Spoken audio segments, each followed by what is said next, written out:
Good afternoon, everyone. Thank you for joining us today. Thank you for joining the HR Enrichment Certificate webinar. This is Omar. I am from the IT support here. I will be I will talk briefly about how you can access the learning material of the webinar today. So on the beginning, you can just scan the code appear on your screen to go to community.edu.ac.ae, or you can type it on this. You can type this URL appear on your screen, and you can sign up, or if you have existing account, you can log in with your account.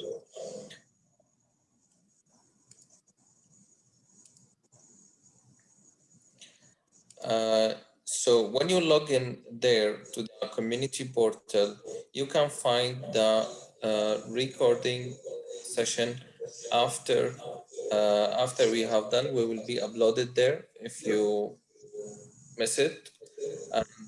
We will have the reading material as well. And there is also, you can also there leave your discussions, or you can leave your comment there. So there is a dialogue there where you can leave your idea or discussion. You can complete your discussion. So to get the certification, if you attend only today, for example, the module of today, so you will get only attend certificate. But if you attend the whole modules, the 6 modules, you will get a different certificate, which is the HR enrichment certificate. So hopefully everyone has been attending since the beginning. And if you have any inquiry, you have to go for the Q&A dialogue there. There's a Q&A button. You can leave your question. Dr. Christina will answer you later on. And if you have, there is a raise hand button. If you would like to participate, we will allow you to talk by raising your hand. We will allow you to participate. So thank you for joining, and I hope you will enjoy the session today. Dr. Christina, the mic is yours. Good afternoon, everybody. I think it's still afternoon. I'm Dr. Christina Kutra. One of my specializations is in human resource management.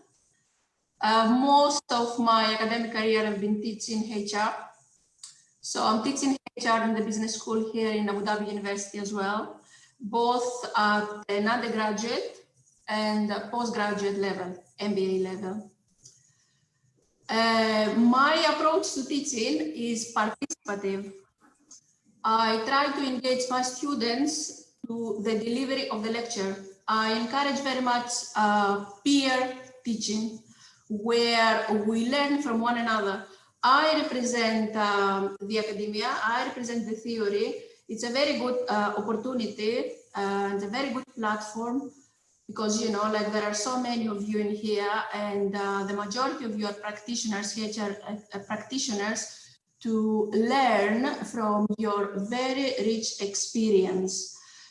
So please, I would encourage you to share your views based on your own scholarly knowledge to start with, and obviously your professional experience. So instead of just typing text messages, please, I would encourage again to voice your views, because I'm absolutely certain you have lots of knowledge, lots of experience to benefit myself and all the attendees in the seminar.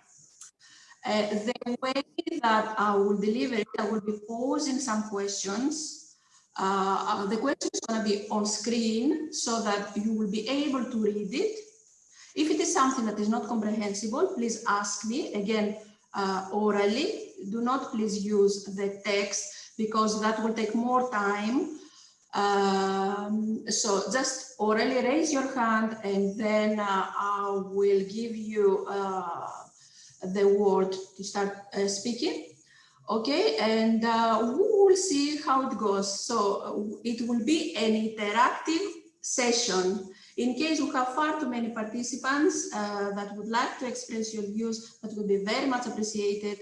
However, given the limited time given, because it's only 1 hour, probably not all of you will have the chance to express your knowledge, to express your experience.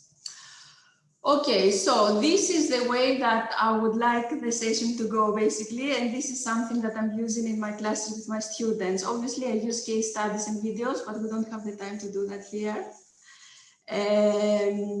Okay, so today's lecture is going to be, or seminar, if you want it, discussion if you want it, is going to be about international human resource management and how the international human resource management apparently differs from the human resource management.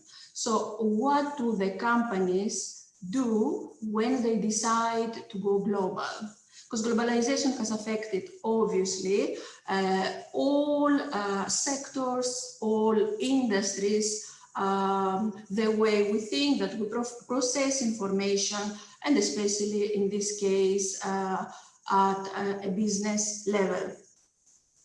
So let me start, before I say that, because it's international human resource management, I want you to have in mind that we are talking again, I will repeat myself, about the things, put it plainly, that HR needs to do when they decide to go global. When a company, not necessarily a multinational company, most of the literature in the books and journal articles refers to multinational companies. But then again, the same exactly challenges are faced by also medium, small and micro enterprises. Okay then, so I will start again by establishing the objectives, and then I will pose the first question. I want you please to read it, and then please raise your hands so we can start discussing. Okay, so the objectives again.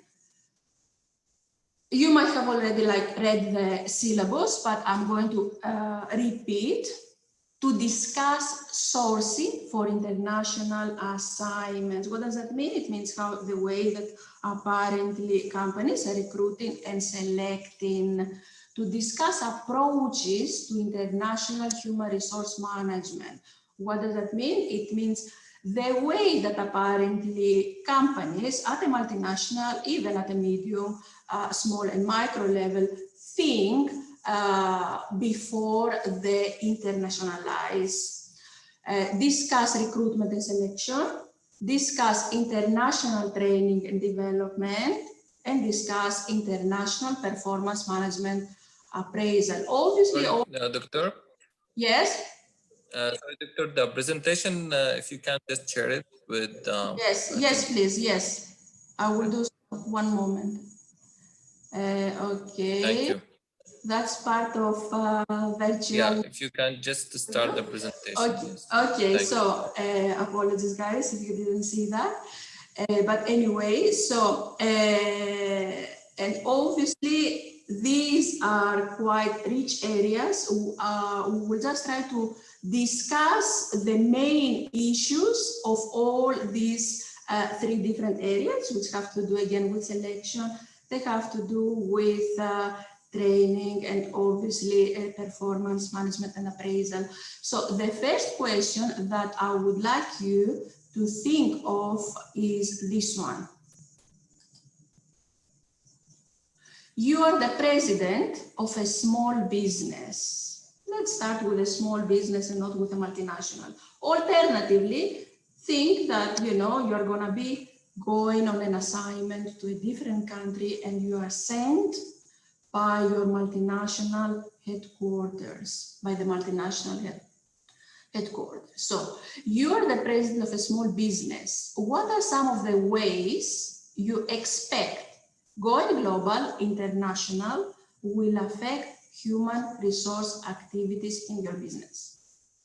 I would like you also, in order to make the question clearer, to think in terms of why are we talking about global or international human resource management and not only about human resource management? Are the practices similar between HRM and high HRM? Yes, no, and why? And obviously, if you can think of some differences, it will be greatly appreciated. Please raise your hand again and raise your hand again. And then please, I will ask you to speak.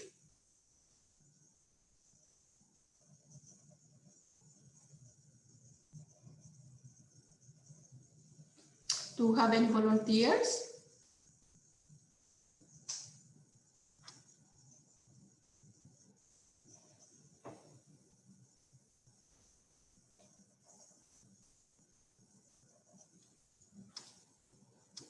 Okay, do you have any volunteers? Romel? Hi, Dr. Christina. Romel Hello, here. Romel. Yep, hi there. In my own point of view, it does affect the HR activities. You mentioned three of those covered topics. Like, I'll center my attention in one, so I can somehow give a direct assumption for the rest of the sub questions you gave. Like, for example, one of the HR activities that will definitely be affected will be your recruitment activities. Solely because number one, when we do something like a reassignment of a person, from one area over the other, we're talking about some subsequent procedures in the way we select individuals, or with the way we at least accommodate that person from one country over the other, since it's an international assignment. So for instance, gladly we do have our own specified tools in recruitment, such as our job specification, which we use as a tool in our recruitment efforts. So that one way over the other is a way to see whether this person is kind of aligned with, even before we have sent this person outside our own specific work setting. So we're talking about global or IHRM here because globally we say that it's more of the international expected standards. We have seen more of a generic of that note, and it's kind of overlapping with the IHRM, because in most cases people would think that they are synonymous in terms, but there are different perspectives engulfed in each of these terms. Knowing that global could be more of the generic and IHRM would be more of the specific, but it's still in line with the specific country of where we prefer to situate the employee from. The second sub question you have is more on the practices. HRM is more on the internalization of the concepts. Well, in fact, IHRM is definitely geared towards more of the specific practices of a country outside the home country, where the company is residing. So in there are differences. There are also similarities. Differences is that we're talking about a practice internal to a specific country, which may at point over the other be different than the others. So why is it like that? It's because there are distinctiveness that we see from one country in terms of hiring, for example, which may not entirely be effectuated in another country. And lastly, regarding your question on the most important differences among HRM and IHRM, I mentioned some of it. Like, HRM would be more distinctive in reference to one specific country in terms of the norms in hiring. And IHRM could be, specifically, when you refer to the set of practices a country would have from one continent over the other, there are definitely some differences. Because we have different laws, UAE labor laws in particular, in comparison to the law of the land of other countries in the European side, for instance. Yeah, thank you. That's absolutely brilliant, Romel. Thank you very much for your Yep. experiences and your deep analysis on this one. You're Tariq, welcome, doctor. Thank you. pleasure. Tariq, would you like to give us your view, please? Because you have it typed. However, kindly, if you can share it with us, it will be brilliant. Tariq Azam?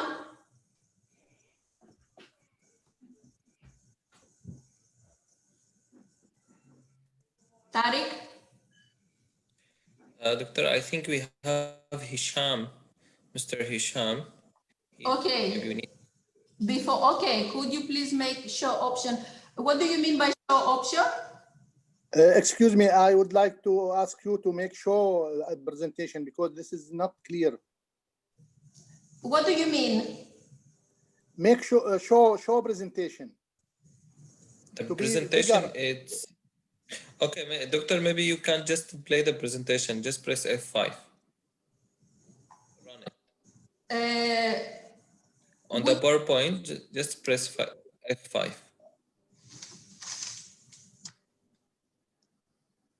Okay. This is small icon on the right side. Okay, Yeah, can you it's see done. now? Yes, we can see now, yes. Okay, technical issue. Okay, thank you for this. Okay, so Mohammed, if you have any query, please express your query vocally on us, please, orally on us, verbally on us, please. Tariq, would you like to speak? Okay, anybody else, guys, that would like to express views on that one?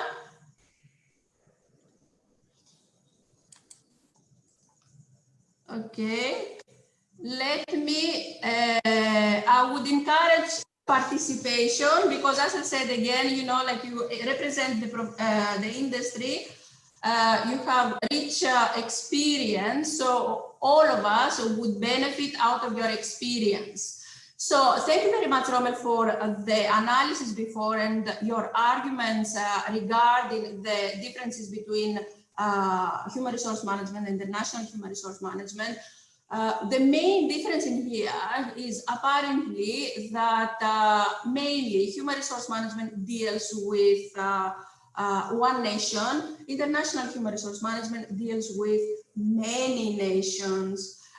This is because apparently companies, when they decide to internationalize, they open subsidiaries in other locations. So HRM has to deal not only with issues at a headquarter level, it has to deal with issues also at a subsidiary level, or some people, they call it branch level or daughter company level. So the main difference in there is one deals with issue at one nationality level. So the external environment, it comes only from one country.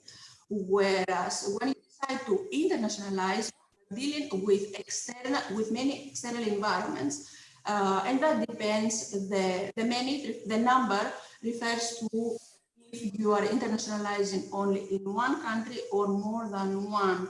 So the more subsidiaries you have, the more national context and the external environment of the national context you are dealing with. So for example, an American company that apparently decides to internationalize in Abu Dhabi has to deal not only with the external environment in the US, but also with the external environment in the UAE.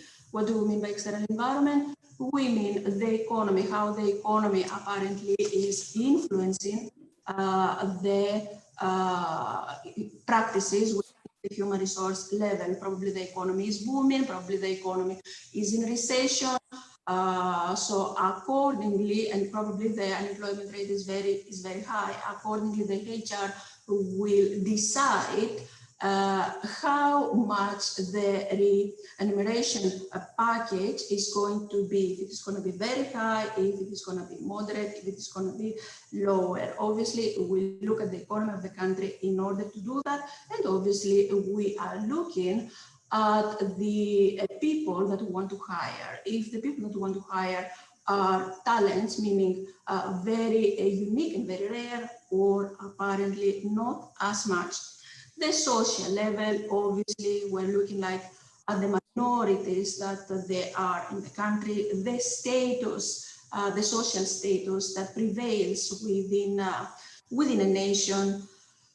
Then we're referring to if, like the local customs as well. For example, if people, they in a certain location, they prefer their employees to come dressed in a certain type of dressing. Environmental companies, they have also to look at the climate of the country and accordingly take measures about that. Legal, which is associated to politics and the economy at times. Confidentiality is one issue apparently that many HR departments are trying to deal with. Workplace policies on different health issues, labor rights, tax law, and obviously the technology. So the external environment is the pestle, the politics, economics, socio-cultural, legal, environmental, and technologically. So whenever a company decides to internationalize, the HR has to look on how all these external environment elements will affect their practices. Okay. The second question now is, what inter-country differences affect human resource management? Give several examples of how each may specifically affect human resource management. In order to help you, I would like you to use for assistance the following questions. Could you think of any external factors that could influence HRM, apart obviously the ones that I have just said?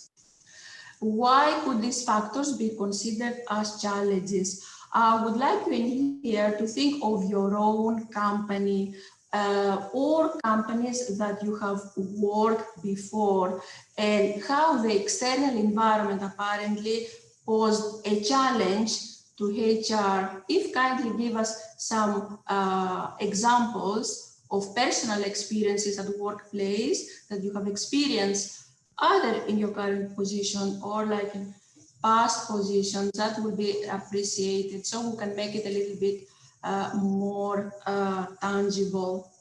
Is the question clear? If it is not, please ask me so I can repeat the question.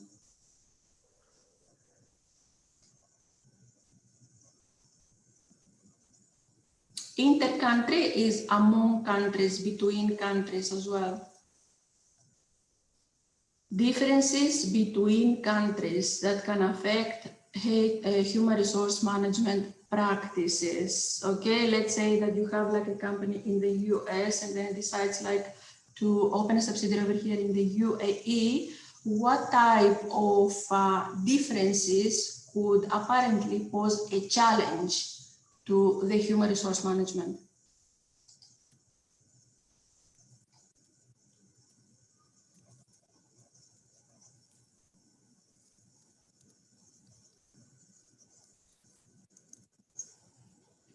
Anybody would like to give us a view on this?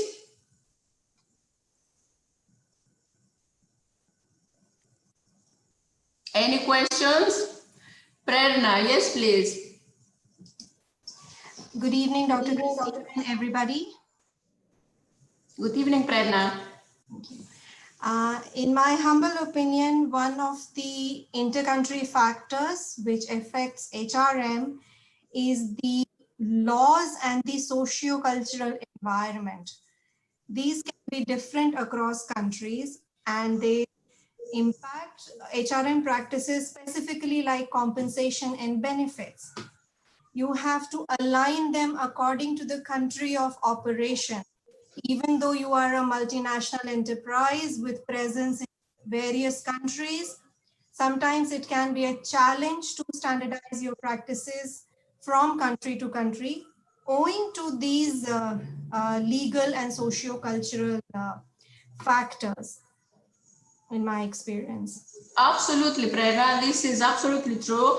So apparently you are referring to not promoting a standardized compensation. However, whenever we're thinking about compensating international assignees, to take into consideration the nation that they come from, what are the needs over there and what people are used to in that country, because at times in some countries people would prefer more monetary compensation rather than benefits per se, whereas in other countries they would prefer benefits even though the salary is not to a certain level. That has to do with the cultural status that prevails in the country. In France,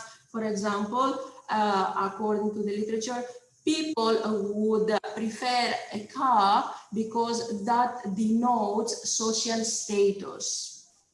So before we are designing a compensation package, it would be worthwhile to do a little bit of research about the nation apparently that the person will come from and design it according to the culture that prevails over there. And at times the benefits, they have to be custom made, especially for those that they're considered to be a rare talent. Thank you very much, Prerna, on this one. Anybody else, guys, that would like to contribute? If there is any other link other than joining the Zoom call, I don't think that there is another link. This is the formal, the official one, unless Omar can assist on this one, which I'm not really aware about. Okay, so please, if you have any questions, please be more than welcome and encourage you to ask me. That is what I'm here for. Rommel. Yes, Dr. Christina. In my experience, especially when I was still in Intel, wherein they were situated in Asia, particularly in the Philippines, they have a lot of branches. As you know, it's an American brand. So in my experience, other than labor relations, from which we're talking about the huge difference in the practice of labor laws in their country, you know, US versus Asia, in that case, we also have major differences in terms of training other than compensation, of course. So in training, we take into account if the country where we're referring to as you know, as a new subsidiary, we take into account the nature and the culture of that locality, because there's no way for you to introduce high-end types of training with simulations if they're not you know, ready for that. Some countries are so traditional in outlook, like UAE is not exactly traditional, but they have more traditional culture, so you tailor fit also the kind of training programs that you do. So it's part of the internal and external factors rolled into one when you talk about social political outlook. And these are challenges because at the end of the day you end up not adapting to the major operational functional strategies in training, but instead you have your own customized you know, way of doing it depending on your needs analysis. Yeah, thank you. That is very, very good, Rommel. Thank you very much for the input on that. Thank you, doctor. Okay, so we talked about that. So we are going to focus, as we said, on sourcing, selection, training and development, and performance appraisal. Okay, so the next question that I would like you to think of is, why do you think companies decide to send assignees from the headquarters to overseas subsidiaries? Okay, so let's say again, an American company decides to open a subsidiary over here in the UAE. Why should it not hire only UAE people, or like, you know, residents as well? And there is a need for the company to send also its own people from the headquarters. What do you think is that?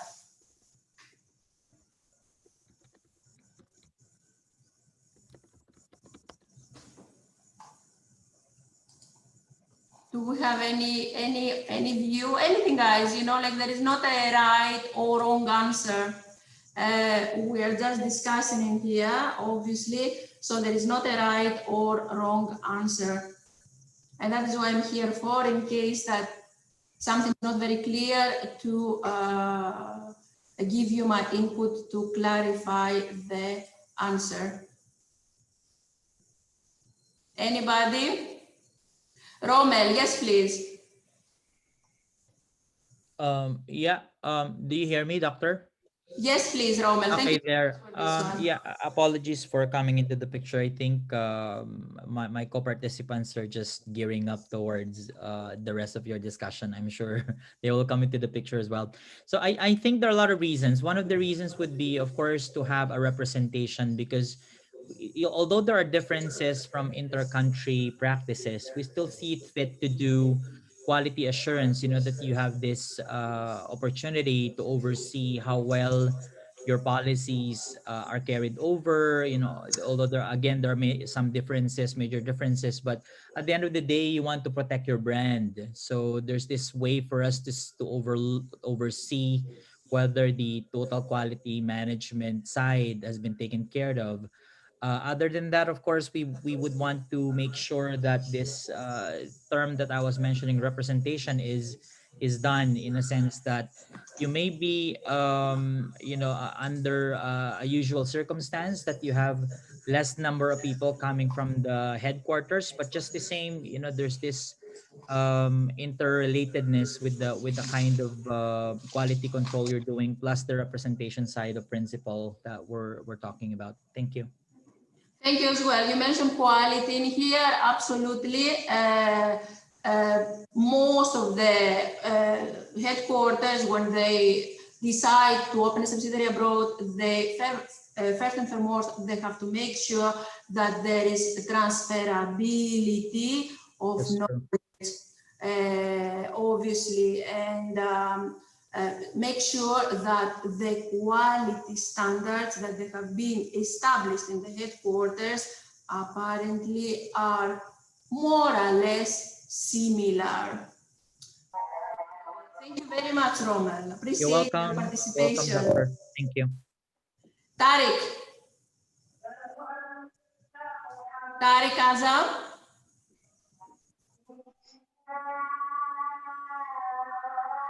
Okay, Tariq, we cannot hear you.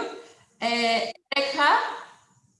Yes, hello, doctor. Can you hear me? Yes, my darling, we can hear you. Thank you so much. Yes, I was just thinking of adding on to Dr. Romel's comments. Yes, of course, they do bring in their policy. So what I would like to comment is every parent company will be having a certain code of ethics conduct by itself, which it would like to replicate even in the subsidiary which they are about to form in a new country. So it is always ideal to send their representatives so that they can send across the values, the code of conduct, the organizational culture per se to the foreign country as well. So these are my thoughts about this question. Thank you. This is absolutely 100% right, Rekha. What they are trying to do is apparently ensure that the corporate values and beliefs are transferred to the subsidiary. All organizational cultures are unique. Every single culture, every single company has its own organizational culture, However, they want to ensure that the culture that will be formulated, it will as much the headquarters culture. How do they do that? By ensuring apparently that the values and beliefs that prevail, that have been established and prevail in the headquarters will be transferred also in the subsidiary. That's absolutely brilliant. Thank you so much for that. Tariq, would you like to give us your view? Tariq says that a representative brings company ethics. Very good. The value to the new business country and transfer these to new hired employees and customers. This is exactly what it is. Thank you very much for your brilliant answer. Okay, let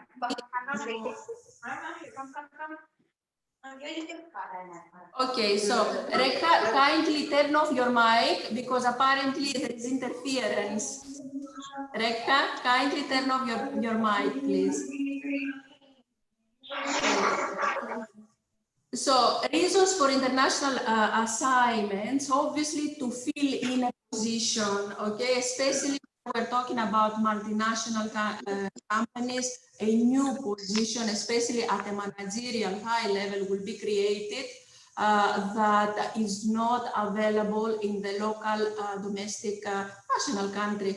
So what do the companies, the headquarters will do? Will send one of its own people in order to fill the position, okay? At times in the subsidiaries, there is not availability of the required skills or the required knowledge. That depends on the country, obviously, that the company is located. So in order for the headquarters to cut the process short, it sends its own people who already have the knowledge and the skills required in order to establish, to man the subsidiary.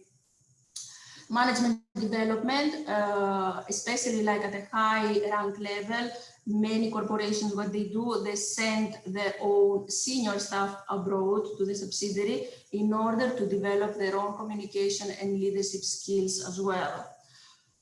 Which they will, and then get their own kind of experience, which experience and skills will bring back to the headquarters. Also, organizations, they try to obviously internationalize and have their own people in the subsidiary because they want to control the subsidiary. So the more people apparently from the headquarters will come, the more the control of the subsidiary will be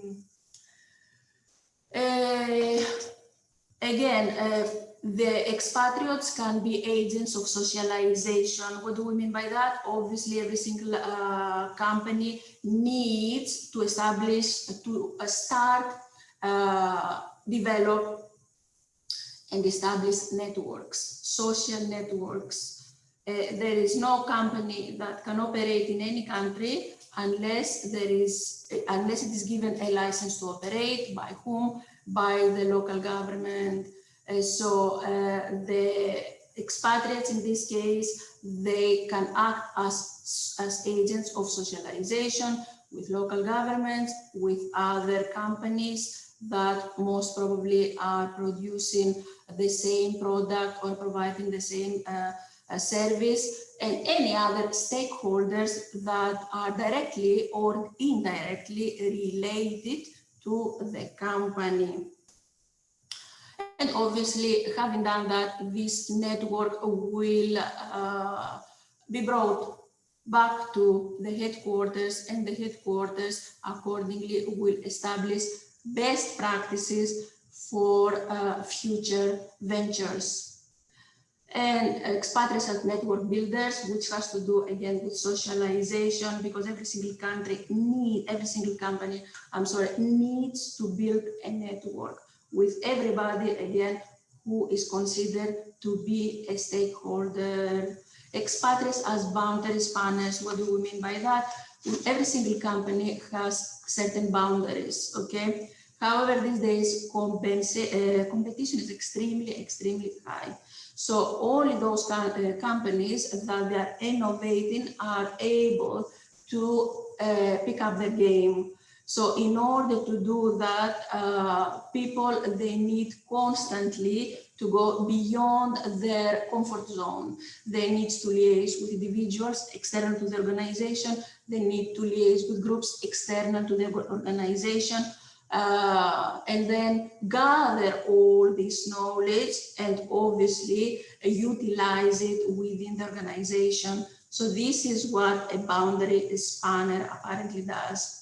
And transfer of competence and knowledge, they already have like the knowledge, they have already been proved as competent employees, so they are sent abroad in order to transfer this knowledge and this competence. Okay, so approaches to staffing now. I will read the question. At times, we see that employees at senior positions in some corporation subsidiaries are coming from the headquarters. Why do you think is that? Okay, so over here in Abu Dhabi as well, there are ever so many companies, and then like you start working for them, and then you realize that a certain nationality prevails, okay? And then you wonder, why is that? Do you have like an opinion why that might be?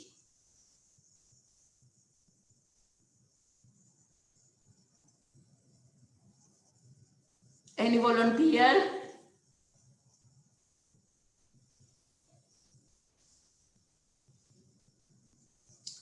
Ola, thank you so much, Ola, for this. Please. Hi everyone, thank you for this presentation, which I think it contains new information, at least for me. From my side, I think international companies, they want to make sure that all their systems at the headquarters are standardized and it's institutionalized in the different branches or different other parts of their companies. So having moving people from headquarters to other branches, they assure that the main strategies, the main policies, the main procedures that they are implementing at the headquarters have been transferred and can be made sure that they are implemented by the different branches similarly to the main headquarters. Also as kind of exchange of experience, and especially if we are talking, as you said, about different countries. So exchange of experience, transfer of know-how, and from my personal view, I think it also it will have another non-direct impact, which is the people that they will look at the qualification or the guide that's coming from the headquarters as a model for them. So whatever, it will motivate them to see how these people have been qualified to take these positions and how they can improve themselves on this personal level in order to be able to improve themselves as well, or at least to set their career path similarly to those that have been transferred to their branches. Thank you.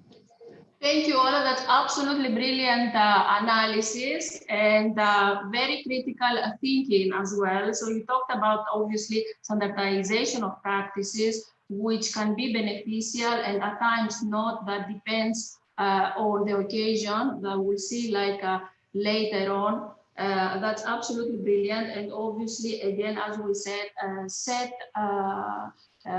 certain quality standards. That's absolutely brilliant, Ola. Thank you so much for this one. Okay, let me go through the approaches, guys, because apparently there are 3 approaches that explain staffing. So if we see that, for example, let's say that an ex company over here in Abu Dhabi, American company, the majority of the senior people they come from the United States. That has nothing to do with discrimination, that has nothing to do with anything. It has to do with the approach to staffing. So in this case, the company is using ethnocentric approach. So whenever the senior, the majority, okay, the majority of the senior positions are staffed from the headquarters, okay, in the subsidiary, then the company is using ethnocentric approach to staffing. If the majority again, I want you to emphasize this word, majority of the senior people within the company, they come from the local community, the host community, then apparently the approach to staffing is polycentric. When apparently the nationality is not an issue at all, and people are hired because of merit, because of their contribution, because of their knowledge, because of their experience, then the corporation, and there is a balance between all nationalities at the senior levels, then you have to know that this approach adopted by the corporation is geocentric.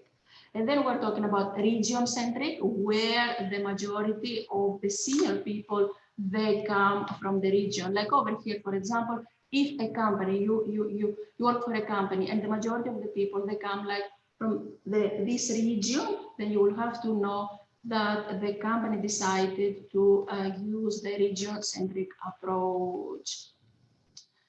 What are the most popular criteria now to select employees for international assignment, guys? Most popular criteria. We're not going to get into details.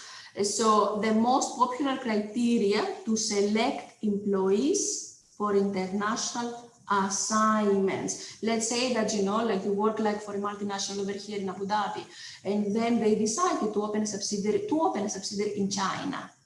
What will be the main criteria for you, the main criterion for your criteria to select people for the China subsidiary, the Chinese subsidiary? Ola, would you like to speak? Your box is open. I'm not quite certain if you would like to speak or not. Is it open? I don't know, but yeah, I wanted to comment. And first of all, that might come to my mind is that a person who, of course, first to define the qualifications needed for the position, and this is the most popular one. And then whether the person that has been selected has the main qualifications needed, but it might be, for your example, it might be also if they have the experience in international assignments before, and specifically if they can speak Chinese, if that would be maybe an addition to his qualification or to the selection criteria in order to be able to communicate with the high. But the most important one, I think, at least to have an international experience abroad, so that they will succeed in their missions. Thank you. Ola, let me ask you a small question. Why do you think that experience in other international assignments is important? It's important because of what you have started with, Doctor. You said that moving from abroad to another country, there will be different, and my colleague said, different socio-cultural issues that might support the person that has been selected for international assignments to be able to carry out their tasks competently. The other thing is that if they have the experience with multi-nationalities, it means that they can perform without, not, I don't want to say without, but at least away from the different biases that might come if the international experience is not there. Doesn't mean that those that didn't have the opportunity for international assignments, they will not have the chance to go in such assignments for the first time, but they might go in teams where they can learn from others, at least to get that experience, and then to be able to move internationally by themselves. That's absolutely brilliant, Ola. Thank you ever so much for that. Dr. Tariq said, I think in same time, the national branches can send some people to headquarters to work shadow with senior people. Yes, they do that, absolutely. in order to benefit and get first-hand experience from those who work in the headquarters, absolutely. And then these people, they're called expatriates because apparently they're going into the corporation. That's very good, Tarek. Thank you so much for your comment. Greatly appreciated. So selection criteria, then technical ability, obviously. You open a new subsidiary, then that depends on the nature of the subsidiary. The person that is sent abroad has to have the technical abilities needed in order to man the subsidiary. It has to have also soft skills and then hard skills. Okay, the soft skills are mainly related to cultural sensitivity. What is cultural sensitivity here? Cultural sensitivity is the ability of one person to be aware of who you are, where you are, and accordingly to behave, to respond. Because obviously, if you're sent like as a senior staff in a subsidiary abroad, the last thing that you want to do is break the deal just because you were not aware of cultural etiquette or you were not respectful of local tradition and customs. So cultural sensitivity, cultural adaptability, cultural intelligence in this day, in this sense is important whenever we are selecting people to for overseas expeditions. Yes, they have to respect, they have to be aware of the culture abroad, and obviously know what to do in order to adjust themselves and not to offend people. Family requirements. Believe it or not, guys, one of the reasons that overseas assignments fail is because the spouse, because whenever people are going to work overseas, they go usually as couples. It's either that the wife is working or the husband is working. And usually one of them, it has to leave the career back home. So it will come only like for a company and then in the course of time, hoping to find a job in the host country. However, if the other person wasn't able, the spouse was not able to adjust, within a few months, literature states that the working spouse will leave the job and will go back home because obviously arguments arise within the couple, within the family house, and people prefer to save the marriage rather than save the job. And that reason is rated as top in the list of why apparently assignments overseas are failing. Failure of the spouse to adjust in the host location. We will see like in a while what companies at the moment they're doing in order to minimize this factor. Country cultural requirements. Obviously, we have to make sure before we start selecting for people that there is not a visa issue, because you wouldn't probably like to waste your time as HR in selecting a person, and then you will realize that there are certain legal restrictions in the host country for this nationality, okay? Because obviously you have to select a person that the diplomatic relations among countries are very good, because that will ease the visa issuing. So this is something that is paramount. You have to have a look if apparently this nationality, certain nationality, even if it is like the best of the best, is allowed to work in the host country. If it is not, then you have to make do, I'm afraid, with the second, the second best. Okay. Also, in some countries, like here in the UAE as well, we have Emiratization at the moment. It's a law and it's been translated as a policy where a certain quota of the workers of the labor of the staff, of the employees within the organization, they have to come from the local community. So you have to make sure that apparently this quota is sustained, because you wouldn't like to bring people around and then spend as much in recruitment and selection and obviously relocation, and then realize that according again to the local laws, this person for some reason is not functional for the specific organization as well. All as well mentioned language.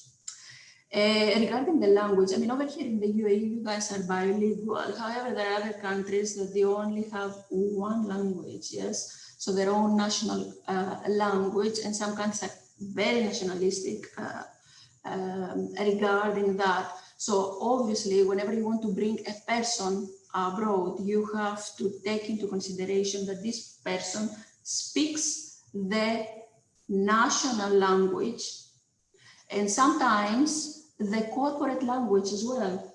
If, for example, you know, like a UAE company opens again a subsidiary in China, since we're talking about China, if the requirement is to speak the corporate language, then obviously, and the company is Arabic and the corporate language is Arabic, the person has to speak Arabic, and obviously in China, it would be preferable for the person to speak Chinese and not only the international language, which is English, because you have to take into consideration that not many people in China, they speak English, okay? So this is a prerequisite. You always have to have into consideration what is the external environment, again, within the country, and accordingly make the decisions. Training now, let's proceed into the training. What special training do overseas candidates need? In what way is such training similar to or different to traditional diversity training? And then I have like the same questions. Do you think pre-departure training is needed? Think on the example that I give you about like companies failing because of the lack of, because the spouse cannot adapt. And what do you think are the most effective components of a pre-departure training program? Anybody would like to give us a view? Do you think that training apparently for overseas expeditions is essential or not? And then what type of training do you think it might be needed? Do you have any views on that?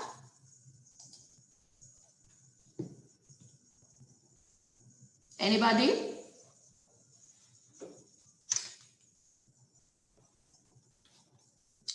Okay, since we don't have like too much time, cultural awareness. We talked about, let me see, somebody has dropped a message. Staff induction. Before the staff induction, Tariq, which is very good what you are saying, absolutely brilliant what you are saying, but this is after the people have been selected and they came like to the corporation. However, let's talk a little bit about pre-departure training, okay?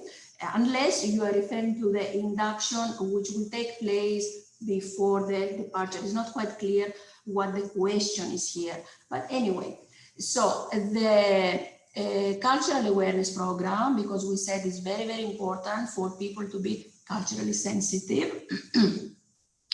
So what most of the corporations do, especially for very senior positions, CEOs, or next to a CEO, what they do is they invest in these people, and sometimes the training goes for about 2 years, where the future assignees will be trained in the culture, the customs, the traditions, the behavior, the beliefs, the attitudes of the local people, the norms, okay?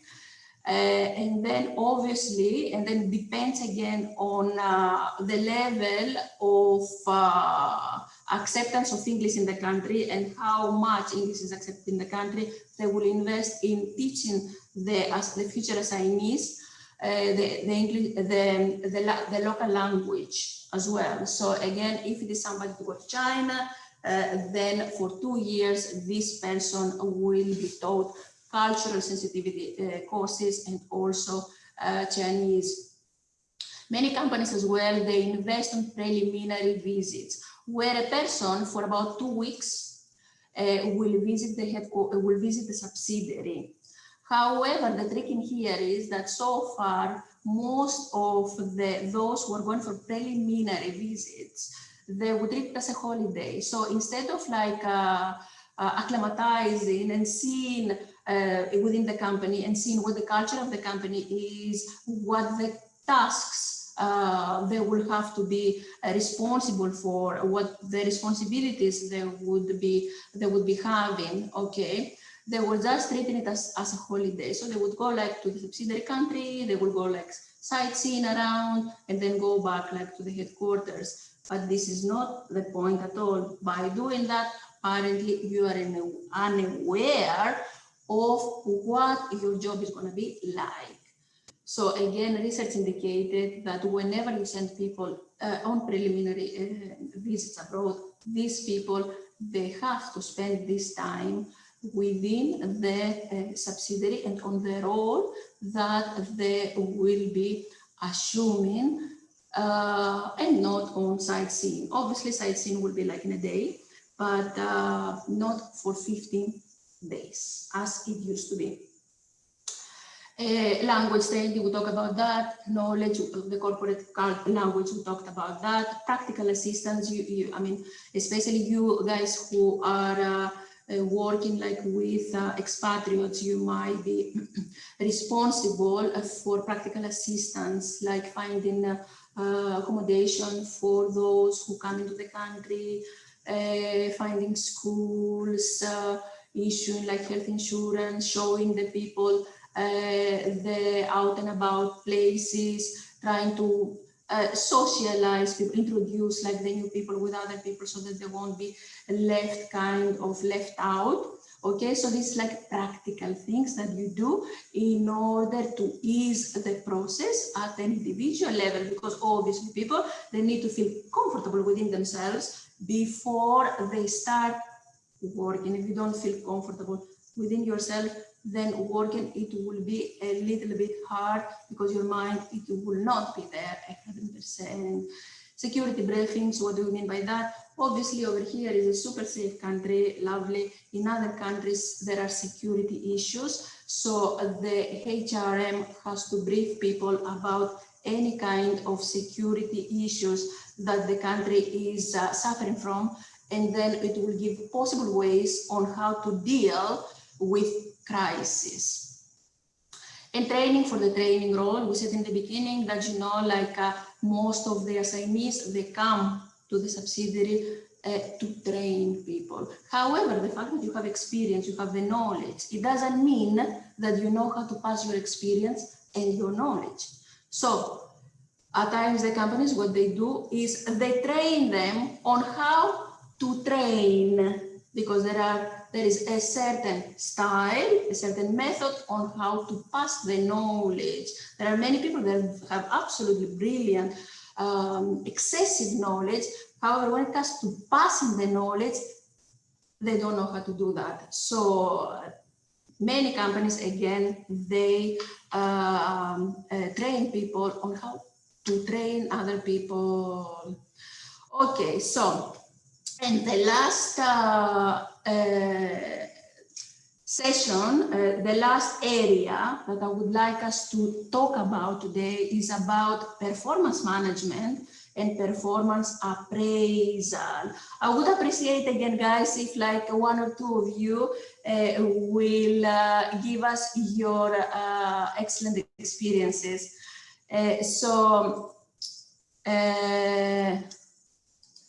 Yes, Tariq also said the do's and the don'ts of the country. Absolutely, Tariq, you are absolutely right on that. Obviously, because the last thing again that we don't want to do is to offend the people, especially whenever like we are hosted by a certain country, and obviously we are representing a certain organization. That's very good, Tarek. Thank you so much for that. Okay, one moment.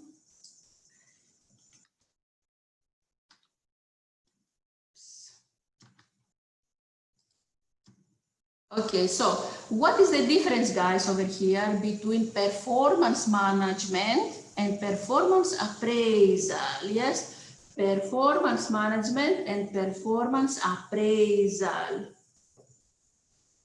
Anybody would like to give us your view very shortly? You don't have like to elaborate on that, just very briefly. I will go on, I will give you my input on that. But if you have something to share, please do so. Ola, would you like to do that? Yeah, thank you. For me, or from what I have learned, is that performance management is the management. It's an organizational system where you assess, you put key performance indicators for the organization or objectives in the strategy, and you measure the extent of implementation of these objectives and these key performance indicators.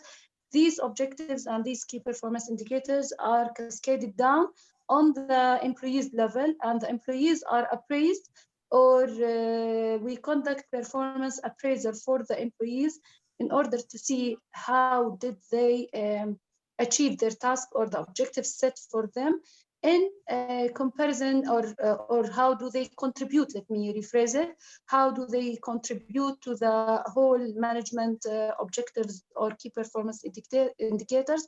So performance appraisal is on the employees level or on the staff people level. Performance management is on the organizational level. That is So absolutely brilliant, Ola. Thank you very much for this one. Ola, not many companies, they have performance management processes at place. At your organization, do you have performance management process? Or, yes, yeah. Performance management and performance, of course, appraisal. do you find it useful for the performance management to be there? Because again, I said not many organizations have it. They start slowly to implement it because of course, because it's the way that you can measure usually there is a direction for any organization, and having performance management is to see whether the organization or the leadership team is really taking the organization in the right direction. So the performance management is kind of different measurements which are set, announced, and being monitored to see whether the organization is going on the extent, the velocity, or let me say, the intention of the leadership team or the strategy of the organization.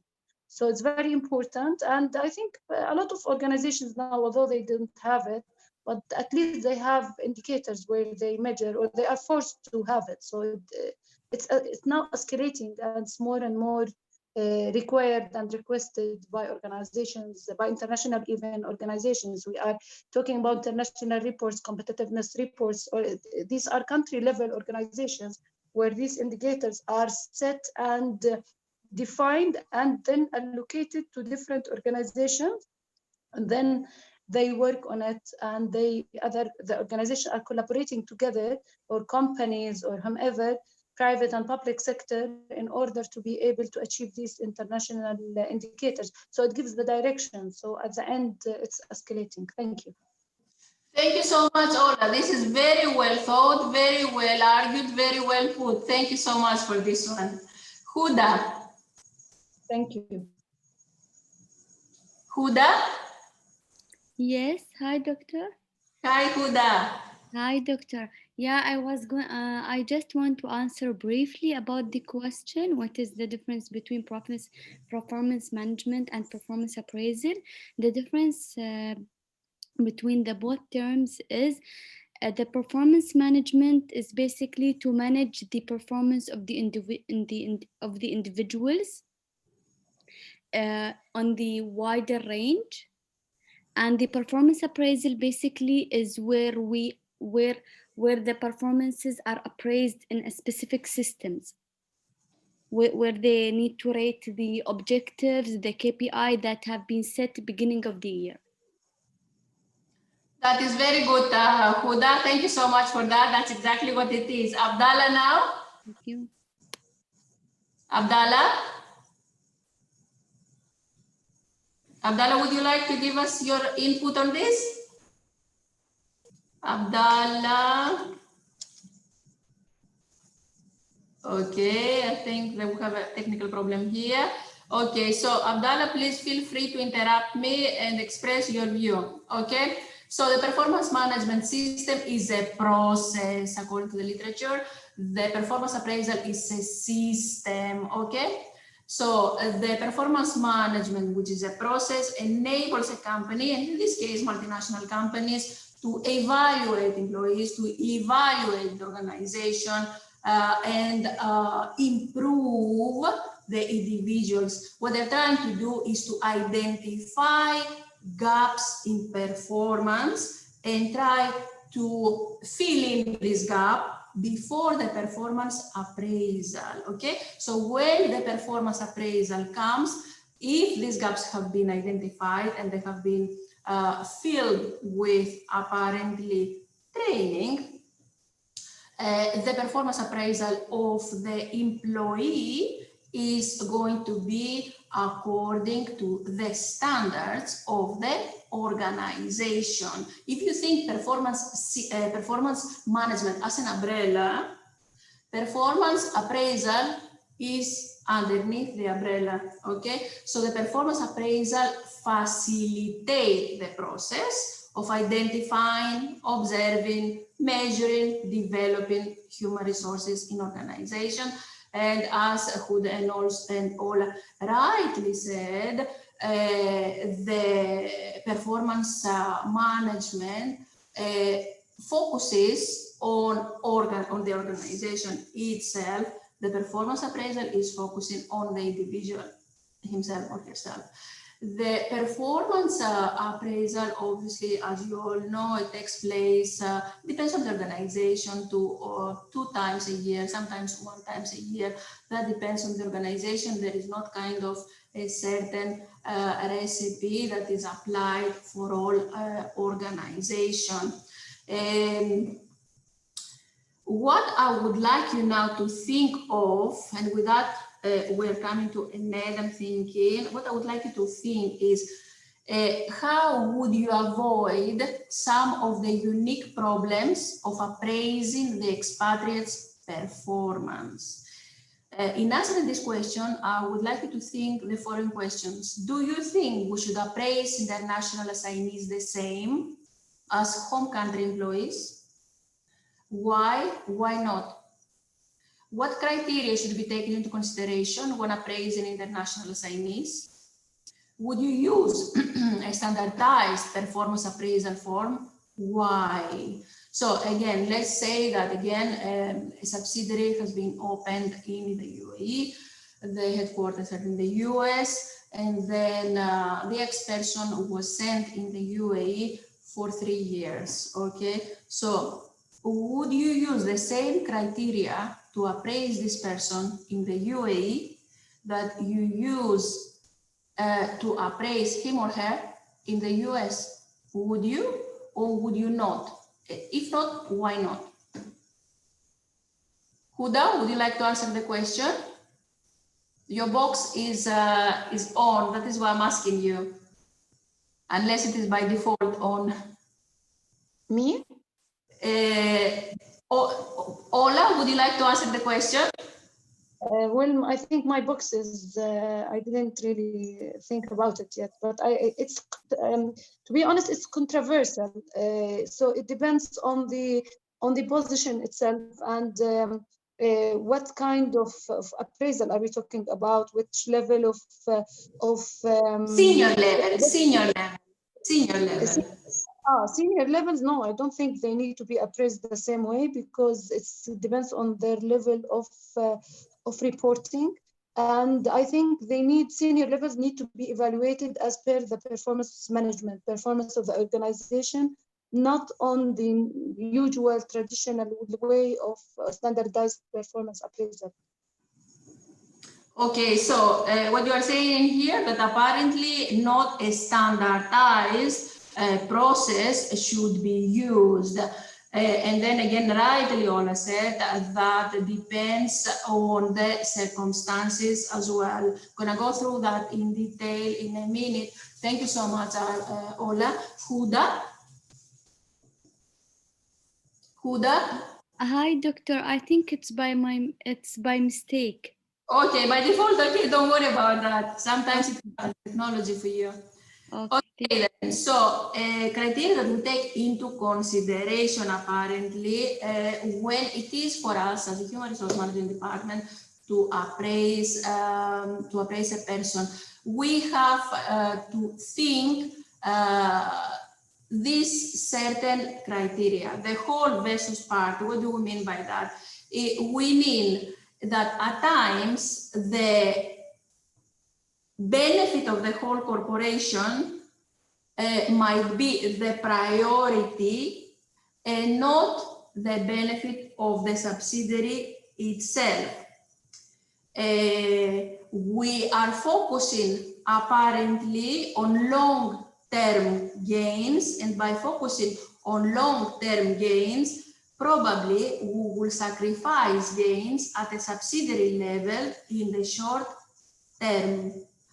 A company, the headquarters might open a subsidiary not necessarily to make quick profits or to make profits for the first 2, 3, 4, 5 years, but apparently would like to bring down the cash flow of the competitors. Okay.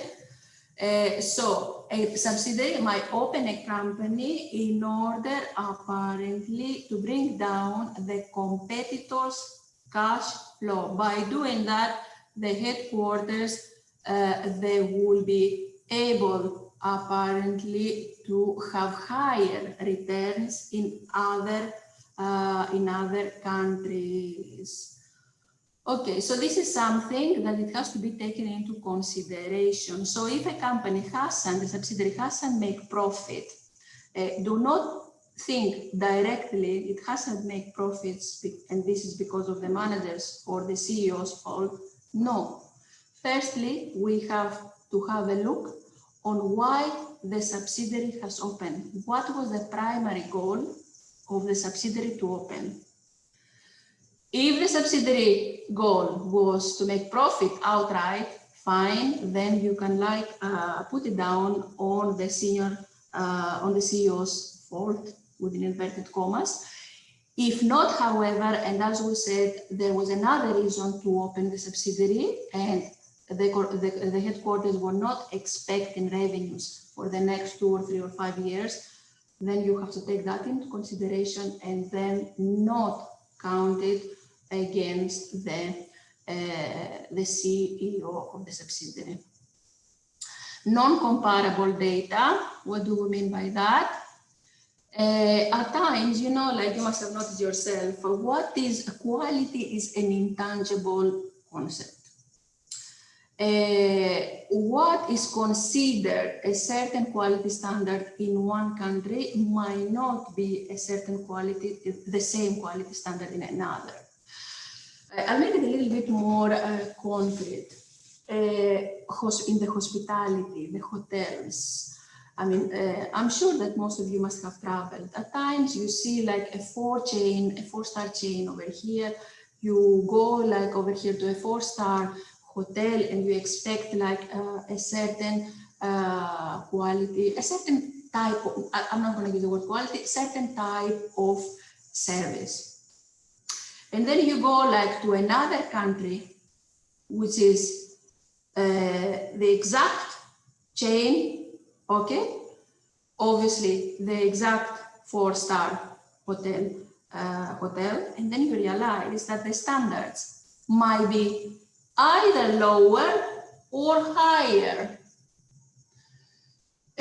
So what does it mean? That Quality, again, it varies among countries and the way it is perceived by and applied by the people of the country. So no comparable data there, okay? Obviously, again, labor laws. What is about labor laws? Labor laws in some countries, even if you do not make a profit, according to law, you have to have employed a certain number of people. Okay, so if you are not aware of that and start like dismissing people, you will find yourself in trouble with the law and obviously closure of the company. Okay, volatility in the global business environment. I mean, this is very clear now with the pandemic. So flexibility, changes in the external environment, especially in terms of pandemic or in any other kind of not favorable situation, flexibility has to be exercised. So the fact that apparently a certain company hasn't reached the corporation's goals, set annual goals and objectives, it might not be, again, because the manager didn't do a good job, but because the performance in here is directly linked to the external environment, which is extremely volatile.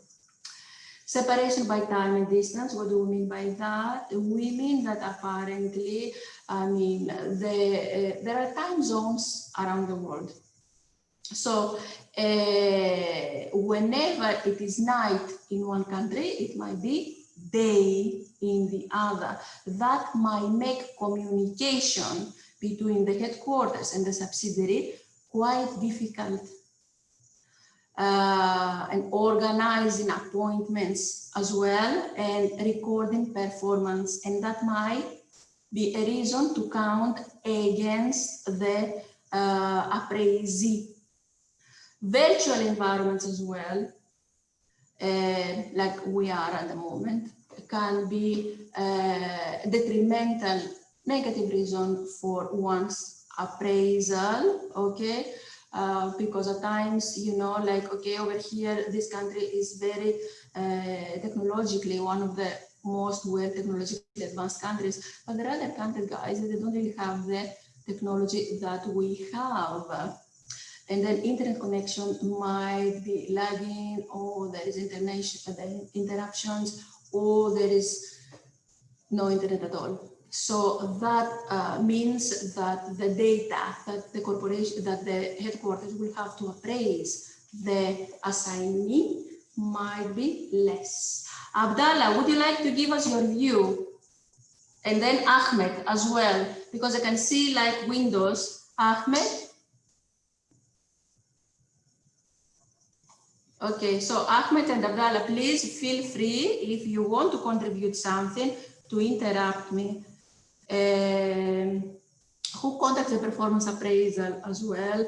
At times people are working in one country and then they're getting like appraised by a person who is based like in the headquarters. This person is not in direct contact with the appraisee.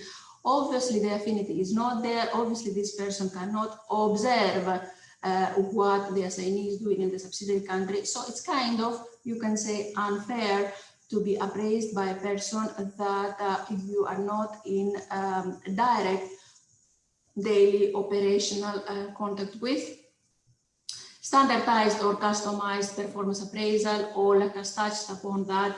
There are some companies that they are using standardized forms, like whatever forms they were using, like in the headquarters, they're using the subsidiary. However, the problem with this one is that it doesn't take into consideration local circumstances, local customs, local traditions, local norms, ability of the employee to work in a certain country, adaptability as well, cultural sensitivity as well, all these intangible elements. So in this respect, it mainly is mainly focusing on the hard skills if the person has achieved the hard goals and aims. This context specific, how the person did well or not well in specific context, and not apparently on the soft skills per se.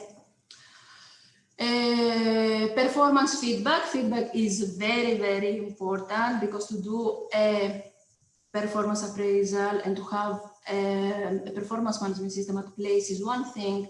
However, what do we do it for? If you do not give feedback to the person will not really know what did he do wrong and how would he or she would improve it. And if he did something very, very right, well then, he or she has to be rewarded for that. So feedback is paramount. That was the lecture of today, guys, the seminar of today. Thank you ever so much for giving me the time to speak to you about global practices in human resource management. If you have any questions, I will be more than happy to answer to you.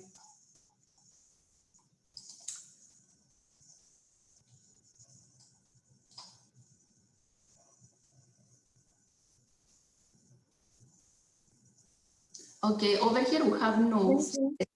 Thank you. Yes, please. Ola, would you like to speak? No, thank you. Thank you. I would like to. Okay. So, Nouf Alameri said, don't you think that for a person to feel completely adapted to a new culture, they need a longer time than the training process? I think that they would be adapt mentally, like psychologically adjust, but will need longer time to fully adapt. What do you think, can a socio-cultural perspective be enough for selection? No, this is a very, very good argument in here. The point in here is that you can never be close to the truth. There is always an approximation to the truth. So no matter what you do, statistically, it will never be 100%.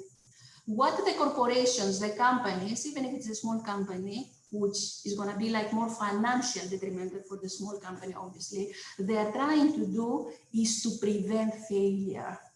So experience again and research indicated that if you give a person a pre-departure training, then possibilities of him or her leaving the job after a couple of months in the subsidiary, in the host country, and going back to where he came from is reduced. Obviously, adaptability to adapt in a new environment, especially in an environment that you haven't been used to, and probably is totally foreigner to you as a human being, psychologically, you need one thing, as you said rightly, you need time.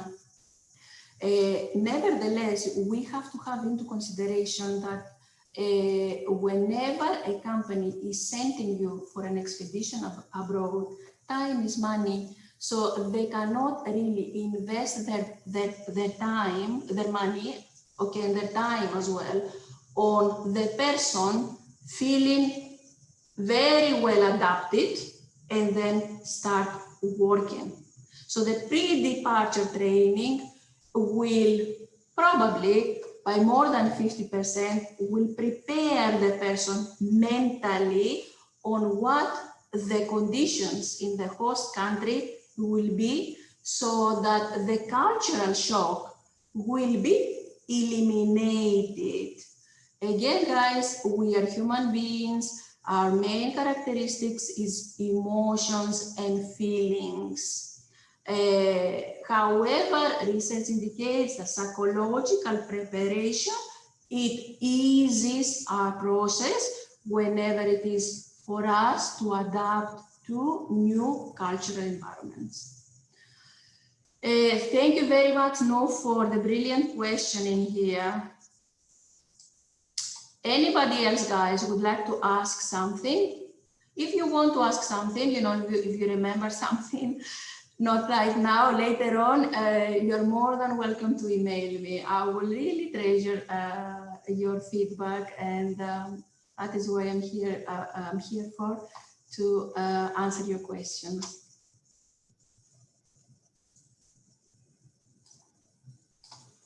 Zena, do you think there is gender preference for overseas assignments? Almost 17 years in the UAE, and most seniors that they were sent on assignments to organizations were males. Over here, Zena, this is quite a controversial issue. We have always been advocating about gender equality, and especially equality in terms of compensation, because you will see in many professions that men who are doing exactly the same job as ladies, they are getting compensated more. So research again indicates that the majority of the people who are sent, even to this day, in overseas expeditions are men. So you are right on that, and I would think that this is something that has to be thought of and emphasized upon, because what it matters is not really if you are a man or a woman. It doesn't matter how old are you, if you are like in your 30s or in your 50s.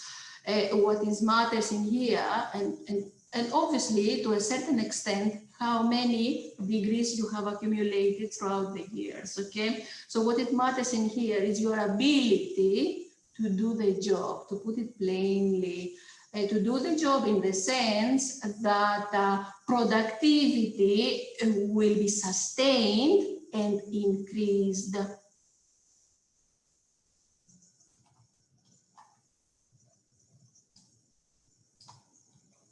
Thank you, Zen, as well. I'm with you on that.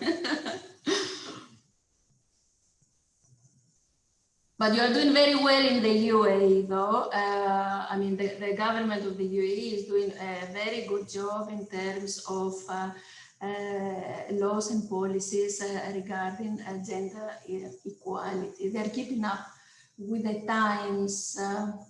So we're just like hoping that the rest of the countries around the world will follow suit as well.